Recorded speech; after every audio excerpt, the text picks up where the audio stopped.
Good evening, ladies and gentlemen. I'm delighted to welcome tonight to Jewish Book Week Rod Liddle, author, journalist and broadcaster, who will be in conversation with Douglas Murray on his new book, The Strange Death of Europe. Welcome, Douglas and Rod. Thank you.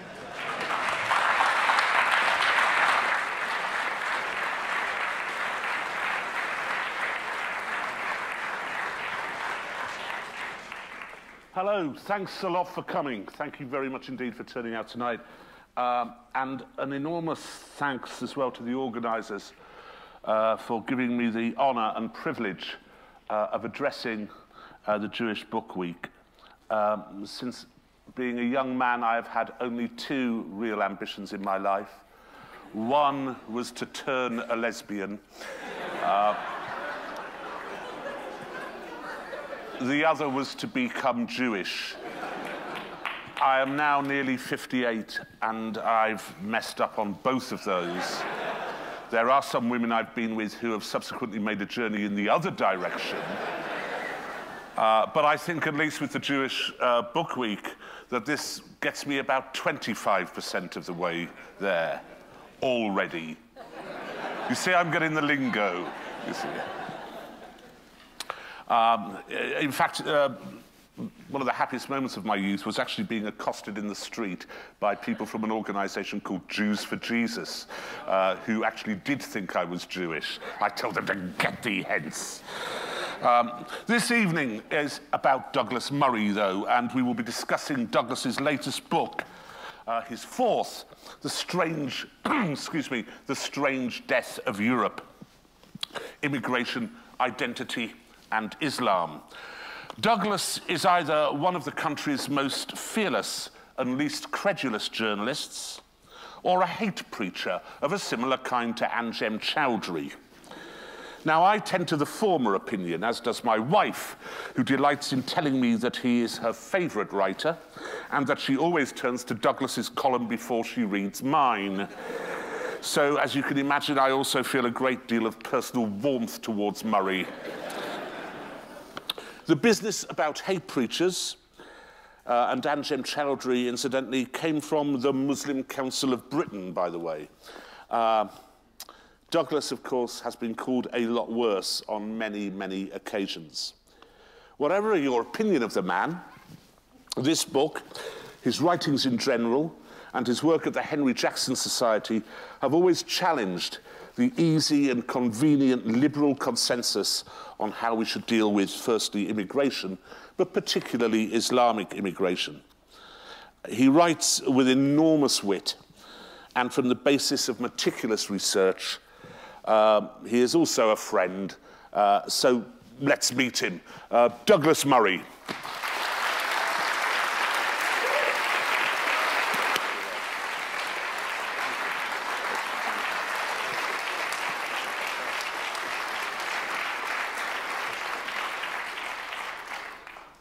Well, welcome, Douglas. The Strange Death of Europe. How did you come to write this? It's got a slightly Cassandra-ish title, if I may say so. We're still here, are we not? Sure. For now. It's really the result of a lot of things. First of all, it's a great pleasure to be here, and thank you all for coming. It's the result of lots of things, one of which was a set of things that happened in 2015, which is the core of the book, which was when, famously, Angela Merkel on the last day of August announced that normal border procedures would no longer occur in Germany, and that effectively anyone who came in could come, anyone who tried could come. And I was covering a bit of this as a journalist. I was going to the reception islands, as they became known, the Italian and the Greek islands, and I was seeing the people coming in straight off the boats. Why? Was that a hobby? Or what were you doing that for? Was this with a view to writing the book? No, first of all, it was just to write articles about it. And then I thought, this is so strange because it seemed to me that it was a speeding up of a process that had been going on for decades, but a speeding up to such a degree that if you saw it firsthand, you had different views from if you didn't see it firsthand. It was very easy on an island like Lampedusa, which is equidistant between the nearest Italian island of Sicily and the North African coastline. very easy to see people coming in, dream of these people being dispersed around Europe and so on. Then you go to, as I did, the towns and places these people end up in, speak to them when they're living outside the train station in Milan, or working for a gang in the marketplace in Rome, or in suburbs of Swedish towns. And I came to the conclusion that what we were doing was suicidal. And we were not asking any of the questions we should have been asking. But hang on, you say suicidal, we'll come to that. At first it sounds like you're motivated by compassion for the people who were coming here. Yeah, I spoke to a very large number of people from all over the world. Where largely were they from? Well, as the EU now admits, the Frontex figures admit, most of them don't come from Syria. Most, by 2015, were coming from sub-Saharan Africa. But I spoke to people from Myanmar, from many people from Pakistan, a young man from Bangladesh who features in the book who had spent $15,000. His father's a bank manager in Bangladesh. He'd spent $15,000 to get to the Greek islands, where he was then trapped when I saw him, because they weren't allowing people off the islands then to Athens. It was very easy. This is the point, really, is that it was very easy in the media, in particular, and in government to some extent, to say, let them come. It's so easy at a distance. And yet we weren't asking any of the questions. And one of the questions I boiled it down to was this: can Europe be the home for anyone in the world who wants to move in and call it home? This is a very, very difficult question. And if the answer is no, as most people, I think, then the questions have to start from there. So who is it for? And is there a moment when it's too much? Of course, the No Borders people would say that, yes, it can be a home for everybody in the world. Yeah. Even if the practicalities of that somewhat desert them and they don't get it. But nonetheless, yes, the moral imperative is that the border should be totally open. There are plenty on the left, yes, who would argue that, and indeed on the libertarian right. Oh, yeah. Yes, there are a lot of people who argue that. And they are very rarely taken to task for the consequences of their view. Often they don't experience the consequences themselves.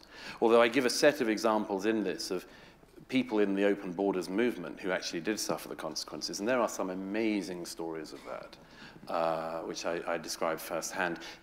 But the crucial thing is, I say, in that 1 year alone, Germany added 2% to its population. Sweden in 2015 added 3% to its population. These are vast numbers to take in. And I know what people say. They say, well, you know, they'll move in, they'll become like us and so on. And of course some will, but a lot won't. And the question of speed and where people come from has to be thought about, certainly at a deeper issue and at a deeper level than at the level of, I want to feel good about myself, so I'll make somebody else do something generous on my behalf. Well, indeed, on that particular issue, it's a little like those who argued a couple of years ago, and I remember having an argument with Simon Sharma about this on Question Time, which is that we must do more without actually spelling out what the more would be, and also encouraging more people to come here. Yes. And when it's pointed out that more people will die as a consequence of coming here, this is brushed aside. Yes. It's, yes, they always deny that there's a draw. They always deny the draw. The NGOs deny it, others deny it. Since I wrote the book, well, there's a paperback coming out later in the year, but I mentioned that some of the NGOs have been caught doing something which I thought they were doing, which was cooperating with the smuggling gangs. Yeah. The Italian police and others discovered this just a couple of months ago. Because they follow the No Borders ideology. So what happens is, over the recent years that I describe in the book, the migrant gangs, which, it's disgusting what they do. It's just unbelievable. And the treatment of the people who pay the money to get them into Europe is just unimaginable to most of us. I spoke to somebody who was in one of the houses. They kept people in Libya, and he'd run out of money, and they tortured him and videoed it on his own mobile phone and sent it back to his family to get more money out of them. So these gangs are really wicked, and and it's a few $1,000 or euros to cross the Mediterranean. One of the things that people have to think about, the NGOs say that they are saving people from the Mediterranean. They were caught not only having contact with the gangs, the gangs would tell them when they were setting off a boat and where to pick it up, but then giving the boats back to the gangs. And, you know, by 2016, the boats didn't have to go more than a few miles off the North African coastline because they were picked up by the European border agencies and by NGO vessels. So the smuggling gangs by then saved money on the petrol. They wouldn't even bother to fill the tanks up halfway, and they'd send out more and more unseaworthy vessels. On which, again, I mean, anyone who cares about the details of it, there were boats there was a boat I saw come in Lampedusa where there were a group of Eritreans who were sitting in the bottom of the boat, and they told me that they were in the hold of the boat downstairs. Those were the cheap seats, and they were the cheap seats because it was regarded that they had cheap lives. And if the boats went down, the slightly better off people from other bits of the world would possibly survive, but they, the Eritreans, would go down. This is just unimaginable horror, and something which we have to, as I say, think about. And at the time, of course, and still, people referring to these people as refugees. Yes. As if they were fleeing a war zone, when in the majority of cases they most certainly weren't. Yes. They were economic refugees. And if I remember rightly, one of the charities which was dealing with, an Islamic charity which was dealing with the people at Sangatte, yes, went down there to Sangatte and immediately pulled its people out and said, there are no refugees. Yes. They are all economic migrants. By 2016, Frans Timmermans, the Vice President of the European Commission, admitted that by Frontex's own figures, at least 60% of the people who came in 2015 had, quote, no more right to be in Europe than anyone else in the world. And here's the difficult bit, among others. I think we all recognize that there are people who are fleeing actual horrors, real horrors, like the Syrian civil war. And we have to have an attitude towards what we do with those people on a temporary basis, on a permanent basis, whatever it is. This country, by the way, I mean, we're the second biggest aid giver to the camps in Lebanon and Turkey and Jordan and so on. And Italy. Yes. And it costs 100 times more to house a migrant in, for instance, Sweden, than it does to look after them in one of those places. So the economics for not saying... But you're not, with respect, you're not looking after them in those camps. No. You're giving them a temporary place to stay. Yeah. I mean, it is not the same as having a new life, which is what they want. Right, exactly. And the follow-on is this very strange game that is played by the Open Borders activists, which is, well, what's the difference between somebody fleeing socioeconomic hardship and somebody fleeing the Syrian civil war? I think a lot of difference myself. Name it. Define it. Well, so, one of the views I came to when writing this book was that if you believe in asylum, even the asylum issue has to be thought about more. Who is it that deserves asylum in Europe? I would say that it's people for whom only Europe could be the place that they could live, because outside of Europe they would surely die. Why? That is, well, Why? I give the example, for instance, of Yazidis. If you were a Yazidi in 2014, and the situation hadn't have been turned around slightly as it was, then I think Europe could have legitimately said, look, if there's nowhere in the Middle East for the Yazidis and they are going to be wiped out as a people because that is the aim of ISIS, then that is a legitimate asylum claim. But the idea that, I mean, as I say, now, as last year, as this year, as today, the movement into the Italian islands is entirely from sub-Saharan Africa. I don't doubt, believe me from speaking to a lot of people from there, I don't doubt for a moment that what they're fleeing is terrible. But can Europe become the home of people who are fleeing penury and low living standards there? I think it can't be. Or to put it another way, one point I make toward the end of the book is, what if the situation that we are in Europe is not that we are this endlessly open place where we can bring people in and we're like a sort of sausage machine, whatever you put in, it always tastes the same, people will come and they'll just end up being European by breathing the air of Europe. What if actually what it is that this is a kind of lifeboat itself, this continent of ours, and that we are in the situation of a lifeboat going through waters with people all around us asking to come onto the boat. And we want to bring people on board, and we can bring some people on board. The point is that it's not limitless, because there must be a point at which you capsize the only vessel you have. And this is very difficult, as we all know, because we don't have a thing. We're a long way from that, aren't we? Well, let's look at, some of the stats I give in the book for that, and some of the things I've seen across Europe. We're not that far away on some of it. Go to Paris. Okay. Take a Parisian suburbs at the moment. Last year in Paris, I was there again after the book. There are people just living on the side of the roads in massive encampments. In like the Stalingrad area. This is not the furthest away banlieue. This is not Saint-Denis even. These are, and of course, nobody cares about this bit. Just like they don't care about the towns across Scandinavian people. They don't go to them. It's worse than that. They laugh at the concerns of the people there. I was in DC until yesterday. I came back overnight. And I was reading the New York Times on the tube this morning. And I see that the New York Times has finally mentioned that the number of grenade attacks that are now happening in Stockholm. I remember even 18 months ago, and indeed when my book came out, the New York Times laughing at anyone who expressed concern about this. Oh, there are these weird people who think that there are suburbs of Stockholm that are unsafe. No, that's very serious. I've been to these places. I've seen it. Well, and Malmo 10 times worse. Malmo.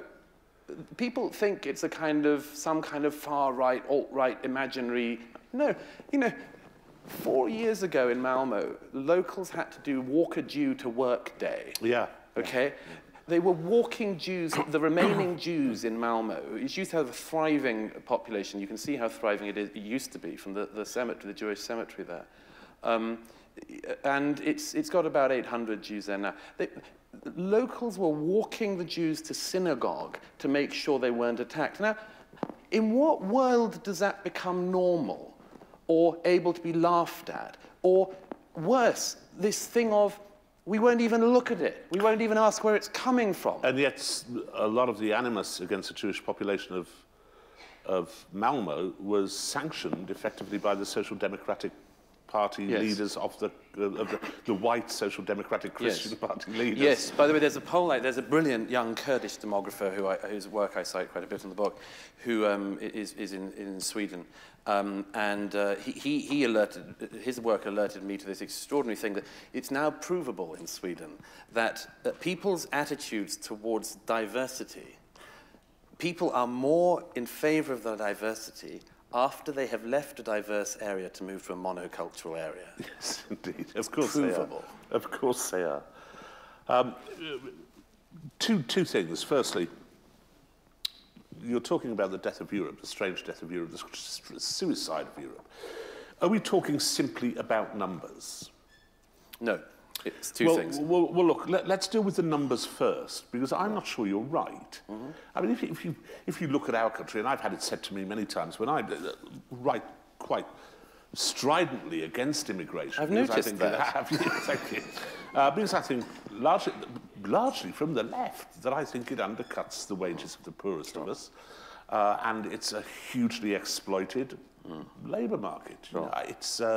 I cannot understand left-wing parties that go along with it. But it is nonetheless the case, as it's pointed out to me, that the numbers coming in, it's 250,000 a year. That will have ramifications. Of course, it has ramifications on our National Health Service and on our housing. But nonetheless, it is, compared to our general population, a small drop in the ocean. But it's not. I say in the opening chapters, I give the example of Britain. Britain, of course, ducked the 2015 flow. We, I think, wisely said that we would give a small amount of a number of Syrian migrants. The Syrian flow, 20,000. We actually haven't made anything like that so far, which I think is regrettable. But we ducked the 2015 flow. But look, we ducked that, but we had similar migrant rates to the rest of Europe in the decades preceding that. Now, again, near the start of the book, I give what I think should be regarded as being a very worrying analysis. If you take each country in Europe had somebody in it in the post-war period, from the Gastarbeiter, the guest worker period onwards, who expressed concern in some way, sometimes politely and pleasantly, sometimes not, about the migration that was already getting going from the 1950s onwards. And in each country, I go through them. There's obviously the case of Enoch Powell here, There's a case of somebody called Jean Raspail in France, and so on. In each of these cases, the numbers they talked about turned out to be wild underestimates of the numbers that ended up coming, even before the 2015 flow.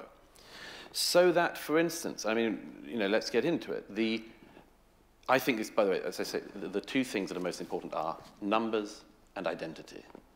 But look at the... we'll deal with numbers. Okay, look at the numbers first. Look at this country. 2011, the census is carried out. A set of things have happened in the decade since the 2001 census. One is that the Muslim population has doubled in the UK, and one is that it is expected to double again. Let me come in there, because that is a point. But when I was 16, 17 years old, I was a member of the Socialist Workers' Party. And I would say my father was disgusted, and I would say proudly to him, we're the fastest growing political party in Europe. Our membership doubled in the last month, and he quite rightly said, that's because there were only fucking 4 of you in it a month ago. And he had a point. Sure. And it is true as well. The Muslim population of this country is 4.5%. Sure. It is nothing. And going to double in the next decade and double again. It is 4.5%. Sure, but that's what it is. This in itself has a whole set of ramifications. If Enoch Powell had said in 1968 that in 2016 the most popular name for boys in the UK would be Mohammed, you would have said, what are you doing? It's actually second to James in the whole country. No, if you add them up and you make sure you use every... Well, we're going to differ about this. If you use every spelling, because you remember they used to deliberately not use all the same... They used to say Mohammed was different from Muhammad and Mohammed and so on.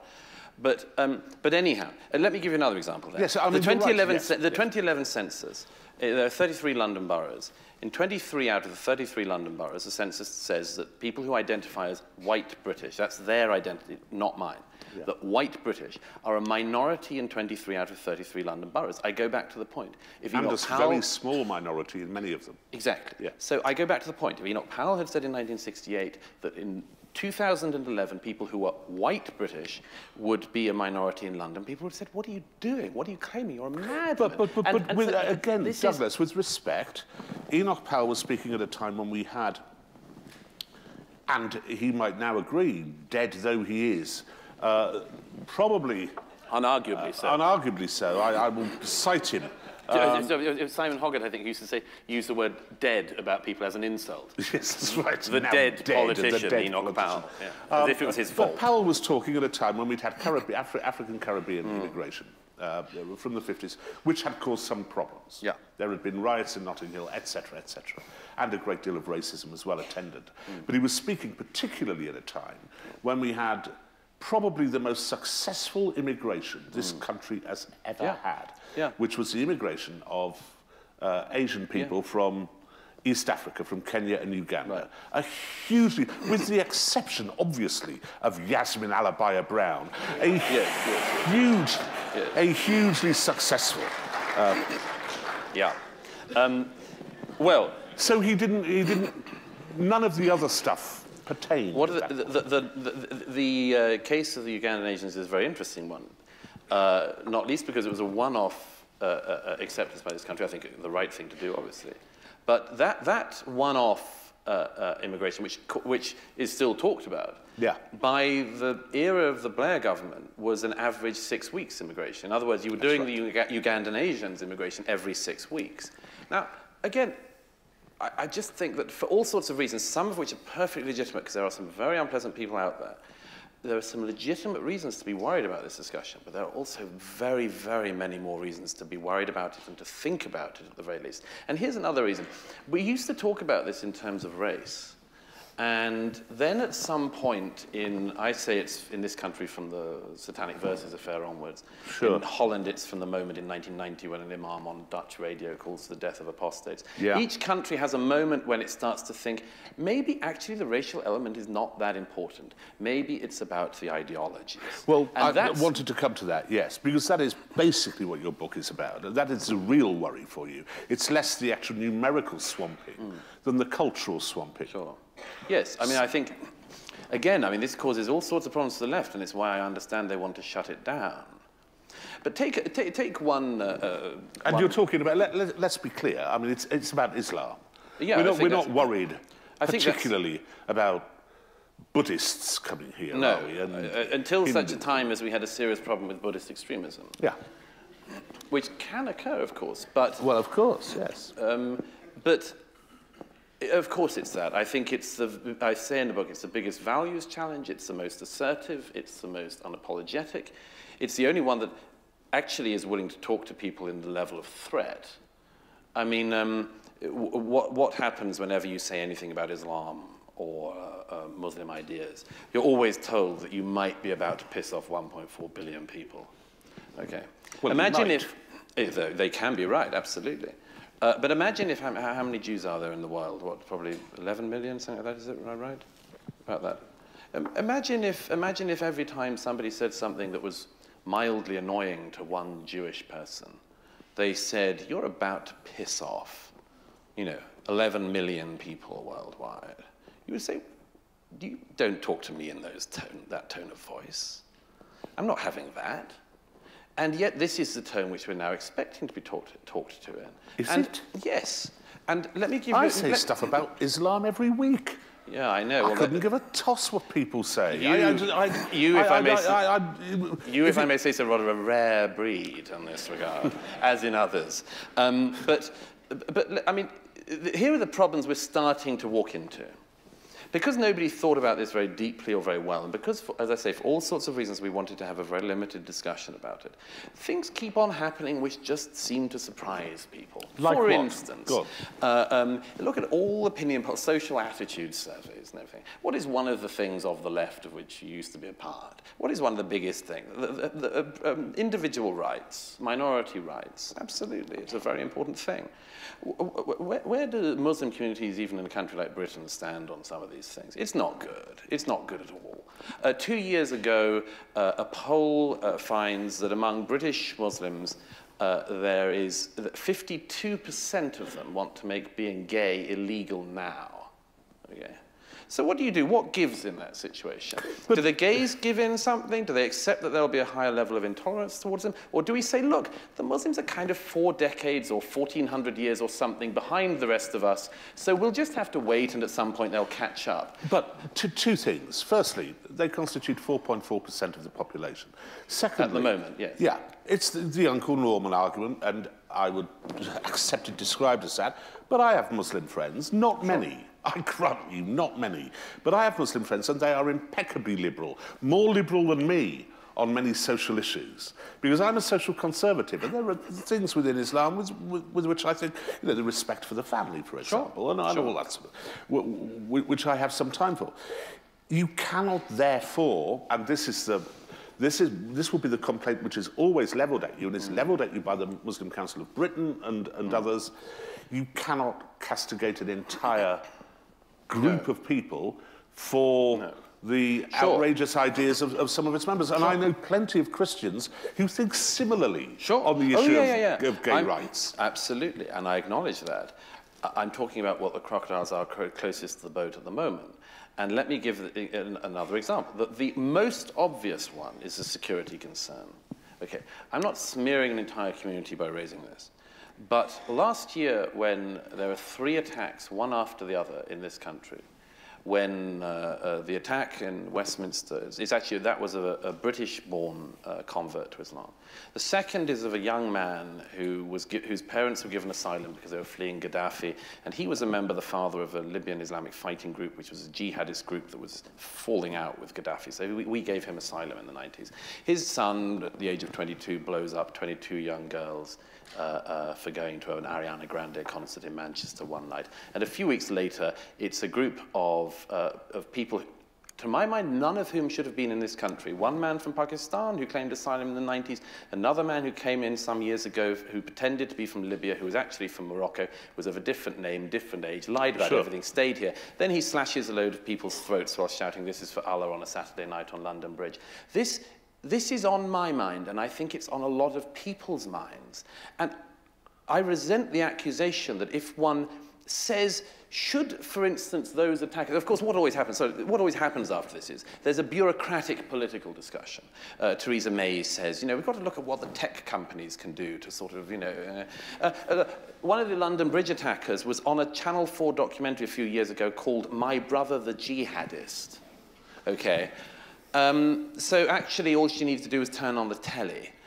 This guy was advertising himself. And what we do is this bureaucratic one, and then now we have the weird, morose, don't look back in anger response to these things.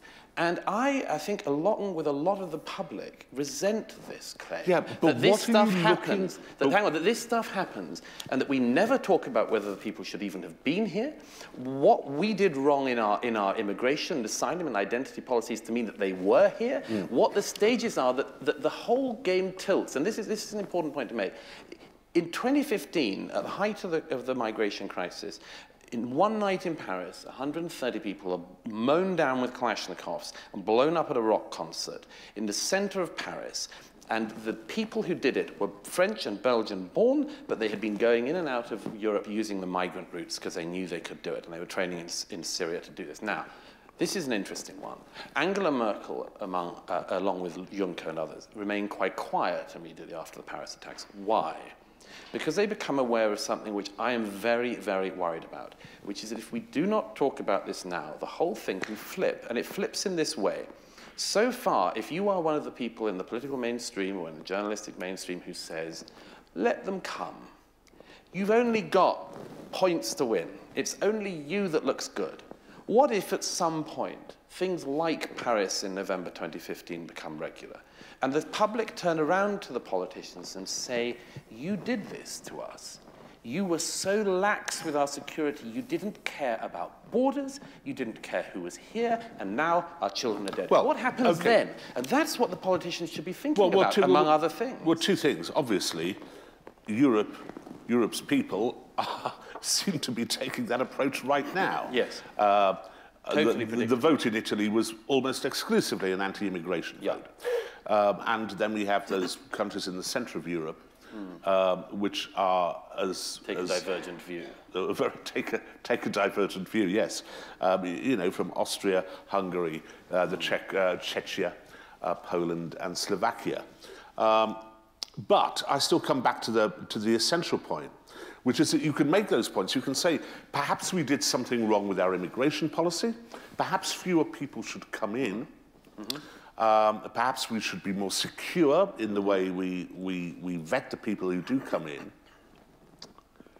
But you don't then blame a religion for it. No, I don't blame the whole religion. I do not blame the whole religion. What I say is that there's a terrible combination of two things going on. The first is the mass movement of people, which is unprecedented for our continent. I mean, just one other stat. The most important event in immigration in the last millennium for this country was the Norman invasion. The Norman invasion changed the population of this country by something like 4%. Okay? And we still talk about it. It's a big event in our history. So our memories of these things matter. But my point is that the amazing historic movement of people into our continent is combining with something else, which is something we should get onto, if I say so, which is the other bit of this book, which is what my critics have totally ignored, which is that I say that the problem is that this is happening at precisely the moment that we in Europe have lost any idea of what we actually are for. And I think this is something we have to think about. There's a wonderful French philosopher called Chantal del Sol, who I quote in the book, who describes the situation of modern European man and womankind since the, as we'd say in Canada, since the fall of the Berlin Wall. She says that our situation is the situation that Icarus would have been in if he'd survived the fall. Explain why. Explain why. Basically what's happened in Europe is that we have dreamt so many dreams that turned out to be nightmares. We had religious wars for centuries. We had tore ourselves apart with religion. We had political visions. We had in the 20th century these two dreams that were nightmares. And at the end of this, after the second of them collapses, we're left in this position in Europe. We're left bruised, singed, burned, and yet alive. So what do we do? The only answer we say, basically, we could go on holiday, we can go shopping, we could have a discussion about British values and about tolerance and diversity could be the point.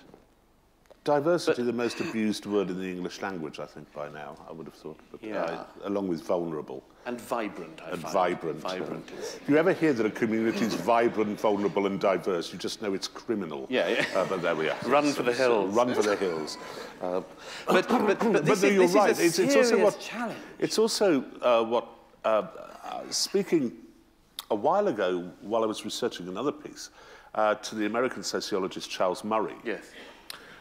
Who said that, who laughed when I brought up Europe. He said, it's fantastic. This is an experiment that you are conducting, yes, where you have done away with God, yes, and thus you've done away with everything which holds your societies together, right, and you haven't found anything to replace it with. No, and we have this very, very poor, as I say, bureaucratic version of it, which says we will invent British values, and that'll be the response. And I just think, I invite readers in this book to think deeper about this.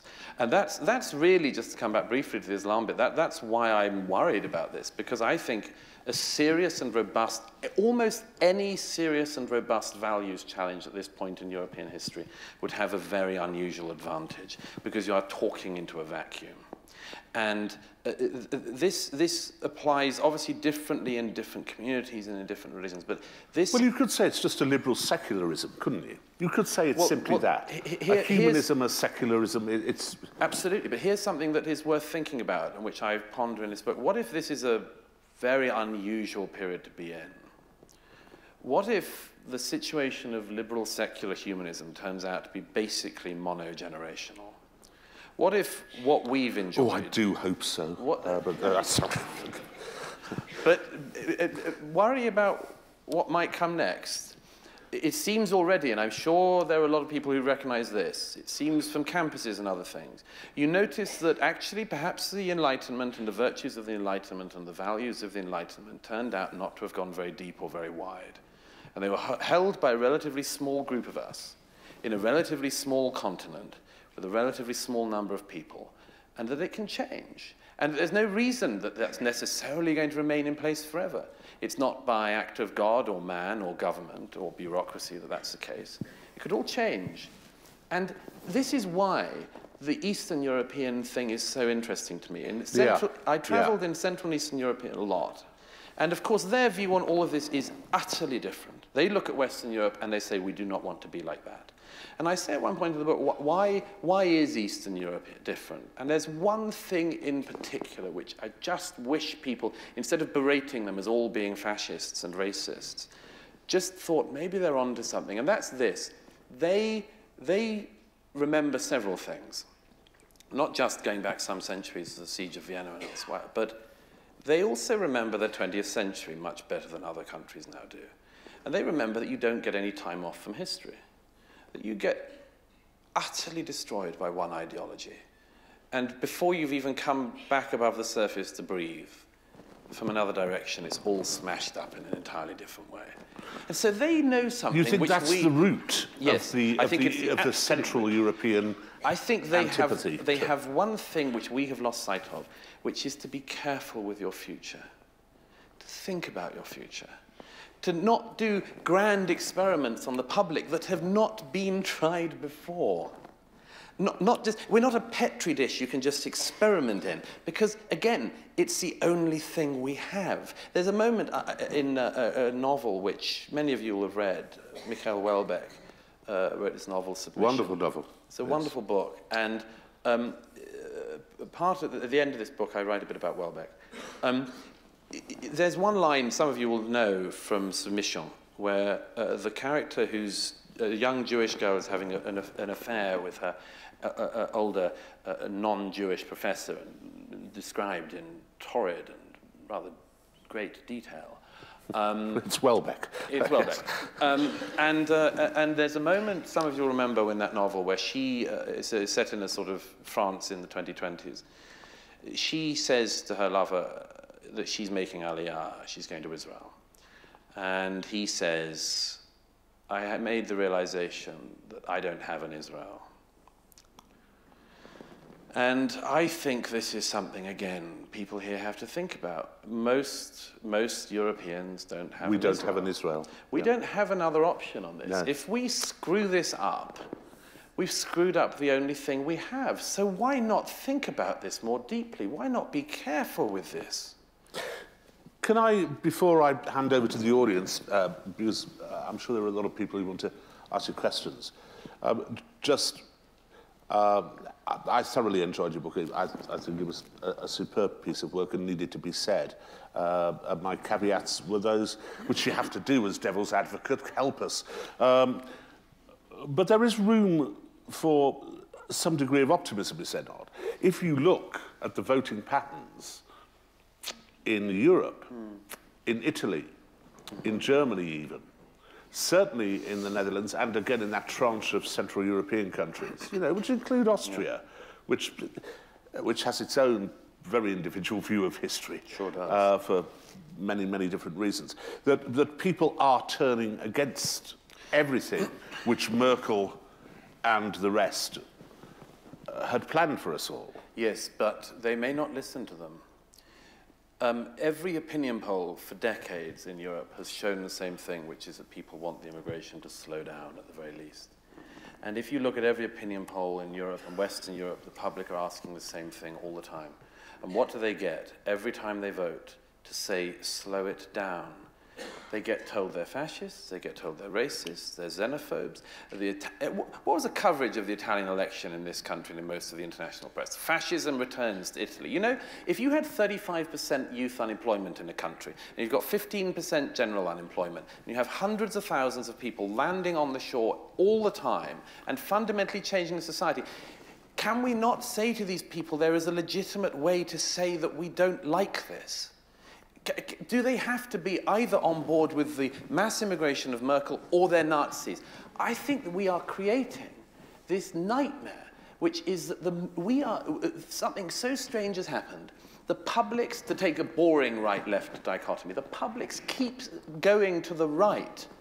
And almost in response, the politicians run to the left. Why can't Merkel say, not that, instead of this new law they've just passed in Germany that makes hate speech online illegal, I mean, that's a great idea for Germany, isn't it? Why not massively change a society, do loads of things to the society and then make it illegal to object? Gosh, what could go wrong there? Instead of doing that, just recognise that the people who are worried are onto something. But she has, hasn't she? She has recognised that. Even her apologies, read the actual text of what she says. She never apologises for this. She says things like, I wish we'd been better prepared. Honestly, in 2010, she gives the Potsdam speech in which she says, multiculturalism since World War II has failed utterly. These are her words. She said, we thought the guest workers would go home and they didn't. What an error to have made.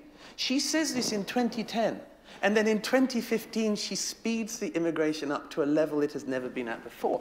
Why would you do that? Why would you not spend those 5 years trying to work to make it better? She never apologizes.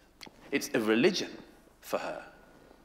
I'm going to open this up to the audience. I have very poor vision. I'm going to put my glasses on so that I can see who's asking the question in case I say, thank you, madam, a question from you, and it's the fucking chief rabbi, which I don't want to do. It's a problem. If you could put your hands up and wait for the microphone to arrive. I think we have people walking around with microphones. Do we? Hello? Hello? I still can't see. Yes. So questions to Douglas. Gentleman there, you're near the microphone. Rod, you wrote a few months ago that you and Douglas Murray have a bet on to see who will be the first to be prosecuted for Islamophobia. How's that going? And are you, and are you actually suggesting, as I suspect you are, that Islamophobia is a nonsense post-9/11 word?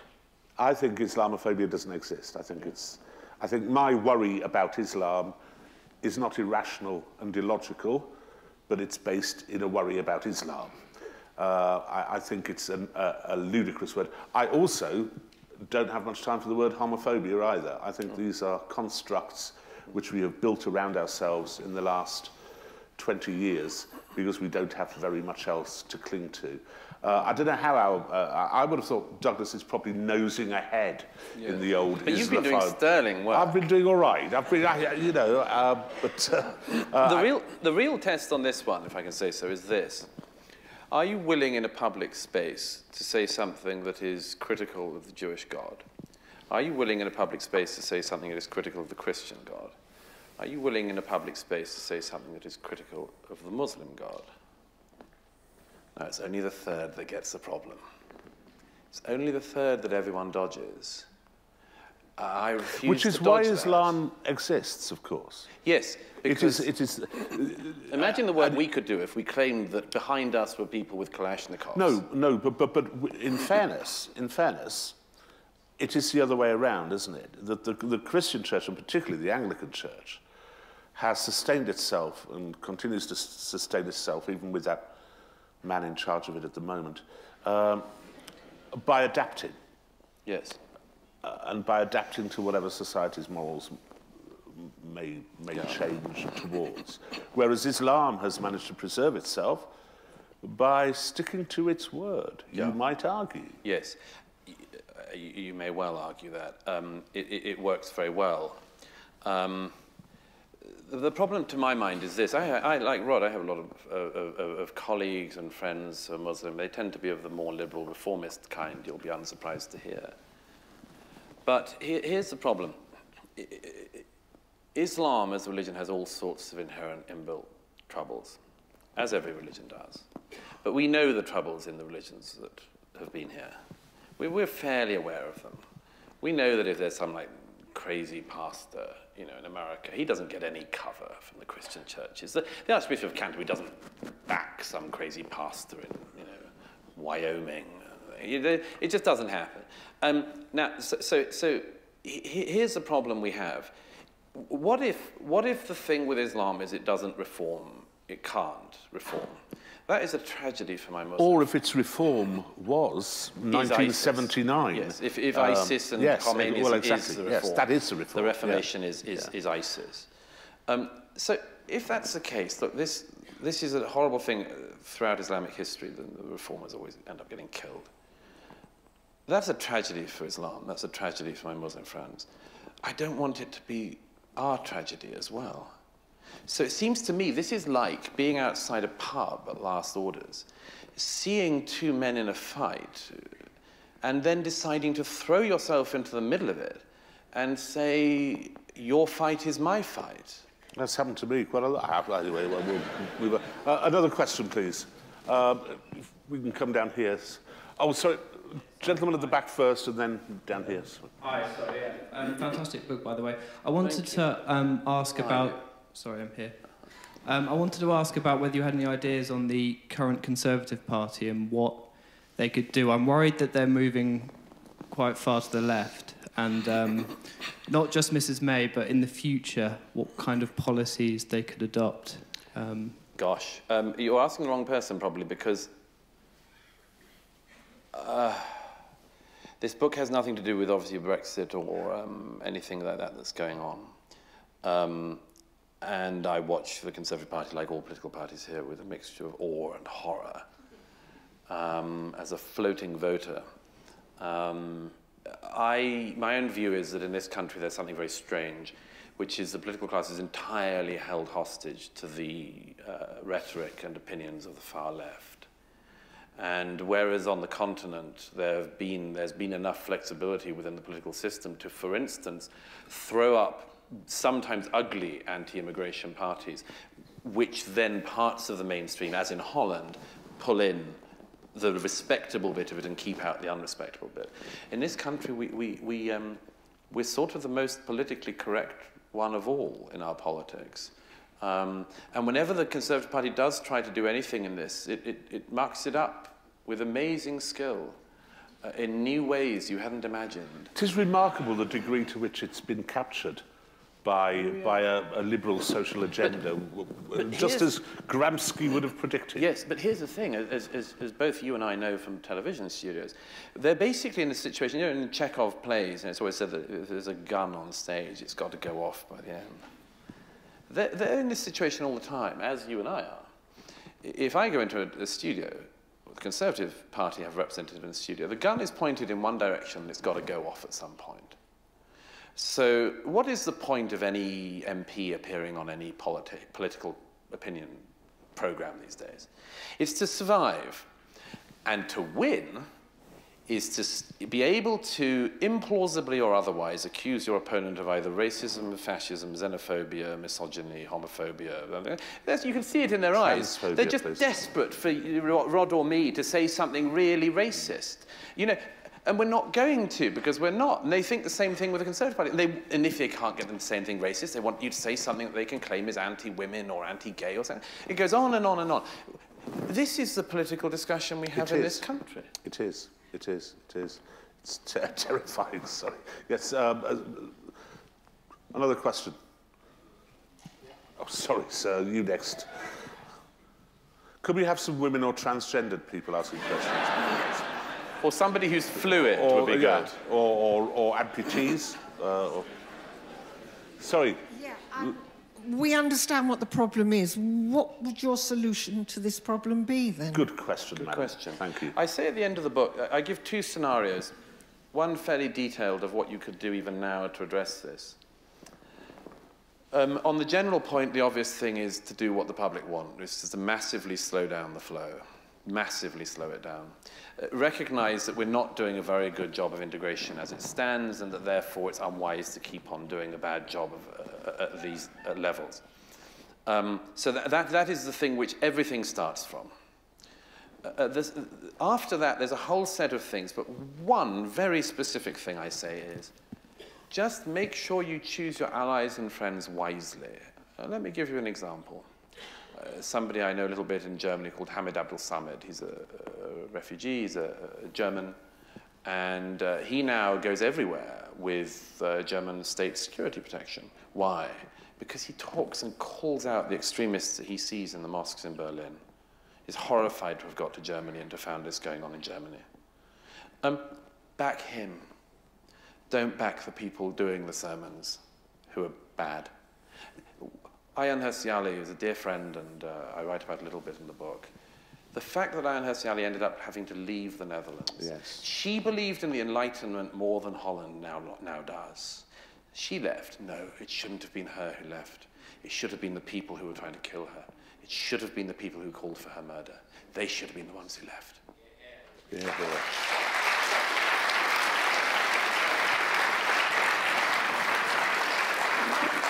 Gentleman down there. So. God, I've got a question.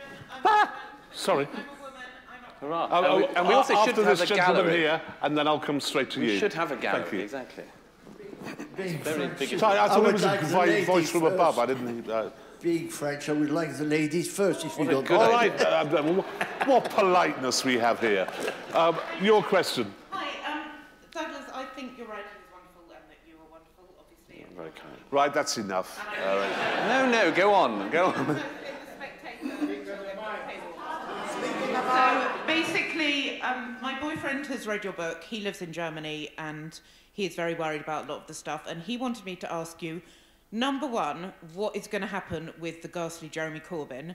And number two, do you think Trump will get re-elected? In 10 seconds, please, Murray. I've given up making political predictions. Okay, so I won't say about Trump, although I can see how he could be re-elected. Oh, I could. Look, Corbyn, it's a nightmare, isn't it? I mean,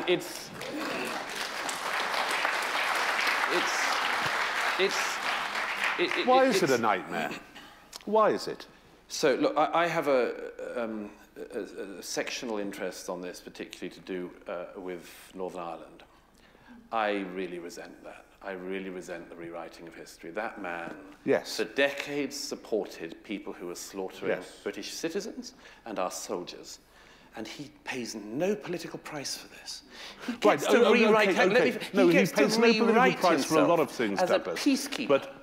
As a peacekeeper. For whom was he a peacekeeper? When did he speak to loyalist gangs and honour the people they were killing? Or indeed Israelis. Or Israeli. He says that he speaks to Hamas and Hezbollah as friends because he's a peacekeeper. For whom is he a peacekeeper? What is this international body for whom Jeremy Corbyn is the front phalanx peacekeeper who's always sent out? And where are they? I don't want to draw a moral equivalence because I don't think there is one between Hezbollah and its genocidal aims against the Jewish people and some small settler community in the West Bank. But where is the evidence of his outreach to the settler communities? Where is his evidence of his outreach to the Jews in Hebron? Well, he hasn't. He hasn't. I mean, you're absolutely right. Why doesn't it play? His followers don't care. Why doesn't it play? Well, here's the beginning of the reason. Because the left itself decided to destroy the concept of truth decades ago, and we are all paying for it. And they have amazingly turned this around. They now say that Donald Trump is the person who invented the abolition of truth. Donald Trump's abolition of truth is only possible because of a lot of work for decades in the American Academy and in Britain. This idea that facts have only just now become we have for some time ended up in this situation, what Kevin Myers, a fine writer about the Troubles, described as a situation in Northern Ireland in the 70s where truth is whatever you're having yourself. And this is what, as you deal with more of the sewers of the left than I do. I was kicked out of the party last year, so yes, to your great credit. But I mean, this is a big problem for our politics. How did this happen? How did this man get there? And why are people not more concerned about it? Why do people not see this man's career in Parliament, his stupidity, his dull-wittedness, his constant banging on about the same stupid, unprovenly wrong refrains? Because for a lot of the working class voters I know, he's a lot better than Blair. Right. And they feel that they've got their party back. Right. And, of course, the Conservative Party is doing everything it can to get Jeremy Corbyn into power. But I look at this with just horror that this could happen here. And it can make me cry that in this country we no longer care enough about our own recent history. And we don't care enough about what he's doing. I mean, I don't need to say this to you, but I mean, my God. That man and what he's done in his party and is doing now and its attitude towards Jews. How have we got to the situation where anti-Semitism is in this country not just a problem on the left, but a problem of all the leadership on the left? And largely on the left. Yeah, I mean, more on the left than on the right. If this were happening on the right at the moment, we would all be talking about the return of fascism. Yes, it's remarkable. Apologies. The very chivalrous gentleman who waited for the lady to speak. Thank you. Thank you. You have debated very efficiently on the Islam as a whole. You haven't, in my opinion, made a difference between the ethnic, and if we speak from England, Britain in particular, we have a different Islam than we are talking about Germany and other France and etc., etc. You talked of Merkel, and I am worried that Merkel, with her million people she has accepted, win the alliance with the French to overcome this situation. We should focus on the ethnic of Islam which we have. Okay, do you want to answer? I'm not sure I get that entirely, but... Well, he's right, though, isn't he, that the Islam which we have in this country is of a different brand, of a different stamp to the Islam. Well, slightly, but I mean, look, what politician thinks they can dictate that outcome? I mean, I know that politicians love grandiose claims. You know, that if we do this, we can control the temperature in 2100 and so on. But most of them can't do very basic things of governance. I mean, we know that if Jeremy Corbyn came in with a lot of very basic things of governance wouldn't be possible. So who thinks that Jeremy Corbyn or Theresa May should reform Islam? Or Amber Rudd is my favourite. Amber Rudd comes up with these things where she says what is... You know, I would say, how about this? You have a large Muslim community in this country, and on the one hand, Amber Rudd tells them something. On the other, Allah has a different view. Who wins? It's rather like the wonderful times when Tony Blair and David Cameron would both say, that's nothing to do with Islam, as if they were Quranic scholars. Yes, yes. My favourite was George Bush after 9/11, who, when he goes to the Islamic Centre he was thought of as the most Islamophobic person in the world for a time. He goes to the Islamic Centre in Washington after 9/11 and quotes the Quran. He says, "This is my favourite translation of this passage," as if he'd spent the night before, you know. So, and well, I find this one more persuasive in the demotic. But we only have, I think, time for maybe 2 more questions at most. Should we take them at the same time? This thing is flashing at me, yeah. Sort of saying stop. Like a bad person coming out of a hedge. Sorry. How often does that happen where it you happens live? a lot to me. I live in Canterbury. The gentleman there, sorry. So is it the people in the centre aren't getting their views heard? As so often. As so often is the case.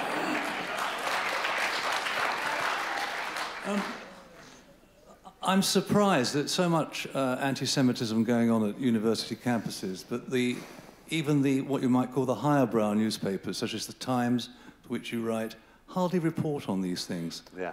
I'm not surprised that the BBC doesn't report on it, but I am very surprised that newspapers for which you write do not report on things that are going on. We all know they're going on.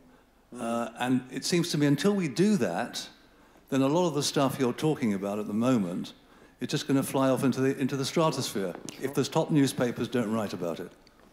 Sure, I couldn't agree more. But I mean, they accept this as a new normal.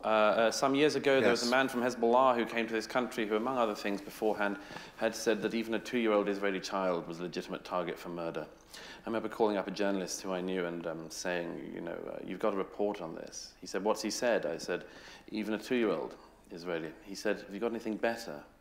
Have you got anything better on him? The point is that we become used to the horror.